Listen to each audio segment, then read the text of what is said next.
it's Adam Pacitti from Cultaholic.com, and unfortunately, no Tom today, but we do have someone else. It's John O'Clock, Adam! Merry Christmas! Get in there, you bastards! Come on! All the fun of the fair. Give the people what they want, send them home happy. WrestleMania match plans have reportedly been revealed. We have 2 new names expected for the WWE Hall of Fame. And Monday Night Raw plans were changed just hours before the show. Find out more in a bit. So we start things off with some WrestleMania news. Now, we've got a few matches confirmed for WrestleMania 36. What have we got so far, Ross? No idea off the top of my head, Adam. What's happening here? No idea. We've got Randy and Edge as good as confirmed. Yes. We've got Roman. Probably Goldberg. Oh, no, Goldberg. I don't know. I've got a horrible feeling Goldberg will win, but I'm just going to keep it just to keep my own sanity. The Fiend will beat Goldberg. Yeah? Obviously, we've got Drew against Brock Lesnar. There you go. Probably a battle royal as well, or 2 in there as well. Why not? For almost definitely Shayna versus Becky, although Elimination Chamber will decide that. Oh, Charlotte Rhea. There you go. Anyway, you know the card. Go on Wikipedia. However, we've got another match possibility. Brian Alvarez revealing today that the planned opponent for Bayley, as of this time, is Naomi. Ooh. Now this will be a shock to some people because everyone's expecting Sasha Banks against Bayley to be the match. But as we're sat here, 40 odd days, I think, out of WrestleMania happening. That close? There's not enough time to build a Sasha versus Bayley feud for me.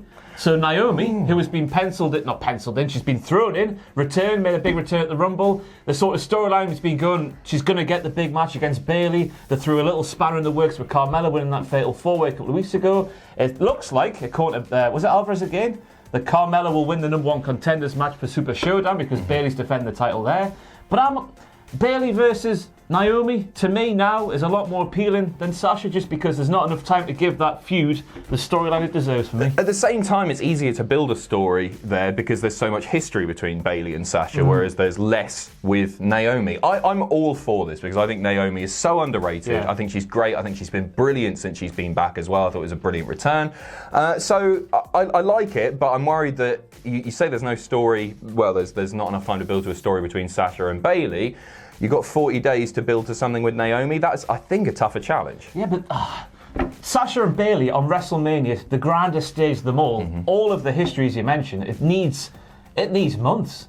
Months, I tell you. It does. They should have started this a while ago. So where does this leave Sasha? I've got doing a rap album. Yeah, maybe Snoop Dogg live will be there. Performance with Pitbull at WrestleMania. Pitbull. Mr. Worldwide. I've got no idea. Where would you put her? I think she's going to win the Battle Royal. Just to keep her happy, so she doesn't throw a tantrum. That wasn't true. No, it wasn't, you bastard. Next up, we've got 2 reported names for the WWE Hall of Fame class of 2020. The first is the British Bulldog. I don't know why I did that. Is that British? Aye, Captain. Doing it for Queen and Country. This was reported yesterday in The Observer or on the radio show. British Bulldog, it's been a long time. People have been wanting him in there for a long time. I think it's great. Yeah, as he would probably say, it's about time. He had a weird accent, didn't he?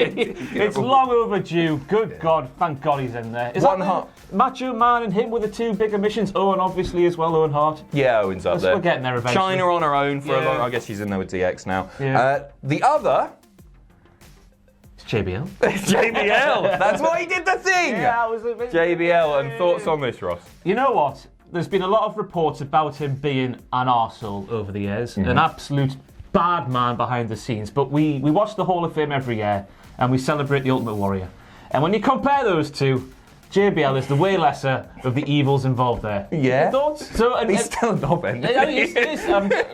Not excusing the fact he is a knobhead, but looking at his run from the APA to sort of 2004 to 2006, where he probably was the best heel in WWE. Without doubt. Deserves to go in there. Oh, don't discount Justin Hawk Bradshaw. Why? Everyone else did. Yeah, no, it's fair enough. What are your thoughts? Yeah, it's a weird thing because I wasn't watching when JBL had his great heel run. So I dipped out of wrestling because I wanted to be cool for a while. That didn't work out and I came back to it. But I went away and Bradshaw was APA, and he had the long hair, the goatee, and then I came back, and it's the one thing that I could never believe. And my dad used to go, "Yeah, that's Bradshaw. You remember Bradshaw?" It did look like a different I came human back, being, it was didn't it? completely different, but his heel work there was utterly fantastic. I thought it was old school, great heel work, just not caring what the audience want and depriving them He's of a what natural they want. fit. Yeah, You would have thought Arsenal would have been. right. But you look at the feuds against Guerrero, Undertaker, Cena. The way he retired at WrestleMania is one of my. Just the way he just was like, I quit. After the match with Ray, it lasted like a minute. Toys out the pram, fantastic stuff. And also, my favourite finisher of all time is the clothesline from hell. The clothesline from hell plus JR on commentary. Oh, it's like fish and chips. How does JR sell the clothesline from hell? You know what? He just bang, God, he just all that All right, stuff. He just makes it 10 times better. There's a compilation on YouTube that lasts about 15 minutes. Go and watch it. It's amazing. Hanson or Bradshaw with a lariat? I don't know. I haven't really seen Hanson, to be honest. Have you not? No, I've not seen that. No. Stiff as out. Stiff as out. So those two names can be expected to join. Right, we've got confirmed NWO and Batista so far, but there's a few other reported names that have been thrown around over the past few weeks. Jushin Thunder Liger and the Bella Twins as well. Equal pegging. Did I do that? In the Legends. Jushin Thunder Liger.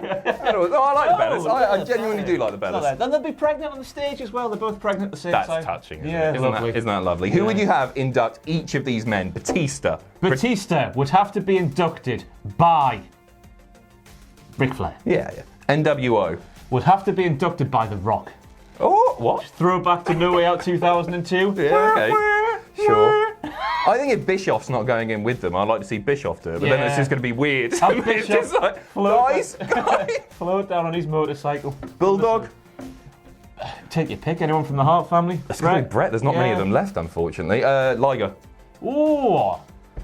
Tyler Breeze. Yeah, that's exactly what we said last week. And the Bella Twins. Daniel Bryan, I don't know. Ryan Cena. Ronda Rousey, give him the rub back after they gave her the rub at... So was it SummerSlam last year? Or the year before? Whatever year it was. Next up, we have reports from Fightful Select regarding this week's episode of Raw, and specifically the Randy Orton-Matt Hardy segment. First of all, Ross, what do you think of it? Lovely. Yeah, I'm scared of Randy Orton. But shame on the town that Raw was at that couple. Everett, Washington, I think it was. But they don't mention Everett, Washington. Yeah. I was reading this. They refuse to say that they're in Everett. They just say Washington. Well, what's wrong with Everett? I can see why, because the people there are animals. Are they? Animals. Well, because they were crying. One more. No, there was more one more time chance. People laughing in the background. You're sick, the lot of you. Sick. I saw the guy in the front row who's just like, as it was happening. I know. Fantastic. Anyway, regarding that segment, it was going to be very different before Raw went on the air. So, the original plan was to make it a multi-segment match between Orton and Hardy. It had been announced that it was going to be a no-holds-barred match. Obviously, we didn't get that. But the plan was, and if it's a multi-segment match, that means it's spanning over commercials. So it's going to be a fairly lengthy one, I guess. I think this was way more effective than what is on paper here. Yeah, you just sort of expect it from WWE now, where they promote a match and they don't do it, despite what Adam Pearce said to Sasha Banks a few weeks ago on SmackDown. Because it really annoys me now. And I know they do it every single week, but imagine seeing on social media before the show, Matt Hardy, blood feud against Randy Orton, no holds barred. You're thinking, oh, I'll tune in for that. And then in the storyline, they booked that match without clearing Matt Hardy medically, and it pissed me off. And what was the percentage? It was something like 62% of advertised matches and segments didn't happen. Yeah, I don't know why they do it. It's not. But I think what we got is probably better than the match. But don't advertise the match if the plan isn't to do the match. Exactly. Because you're ripping off. You're letting the people down who are tuning in. You're ripping off the people who are going there in attendance who might be really interested in seeing that match. So yeah, that's what it is. We've got also an update on Matt Hardy himself. All reports now are suggesting that Matt Hardy is done with WWE, but take that with a massive pile of salt, because it's Matt Hardy. Liars, aren't they? Matt Hardy especially. I just, everything that he tweets, and we're going to read a tweet out in a second, I just think, is that real? Is any of this real? Am I alive? From Matt Hardy's Twitter, against every warning with serious head and neck injuries, I showed up on #Raw to face and fight RKO. Is this a copy and paste job on this sheet of paper, Adam? I assume so. Against every warning, look what's capitalised at the start. I'm glad you picked up on it. AEW. It is a copy paste job. So there you go. another little tease. I was brutally beaten and suffered multiple injuries, but I'm alive! I'm not sure what's next. If this was my at WWE goodbye, I didn't get what I deserved, but maybe I got what I needed. What does that mean? He's gone, and he's just gone. He's done. Yeah. But I'll tell you what, I was shocked to read this from Fightful because I thought the plans would have been Vince McMahon decided you don't tweet when you say goodbye. I decide when you say goodbye. Matt Hardy, come back for one more week, you bastard. They'll offer him crazy money. He'll be high six figures if they want to keep him around, which they surely will, because the guy, like, especially to AEW's audience, who do rely on some older wrestlers, like you got Chris Jericho in there. I think Matt Hardy, even without Jeff, would draw some eyes to their product. Matt Hardy, when he's got a blank canvas. Oh, he's class. Oh, dangerous. Creative genius. Dangerous. He's so good. And he did that tweet a few weeks ago saying that the most important thing that he wants out of a deal, wherever it may be, is creative control. That was his top of the number 5. And I hope wherever he goes, he gets that. Yeah. Because he's so bloody good. He's so good. Where do you think this leaves Jeff? He's back at the Performance Centre this week, I believe. I don't know. You can have a good singles run, can't you? They showed that against Orton, didn't he? Yeah. He's still up there. I've got no idea, Adam. Is he on Raw or SmackDown? That's a place to start. I've got no idea. I think he's on SmackDown. But I don't know. It's been so long, hasn't it? It's been like a year. They could throw him in anywhere. Yeah, it doesn't matter where Put him in NXT. Why the hell not? Oh, there's some great NXT matches. Yeah. Me and Tom were talking about this the other day. I'd like to see Leo Rush versus Jeff Hardy quite a lot. Pass of the torch. Oh, pass of the torch. Lovely stuff. See you in a bit.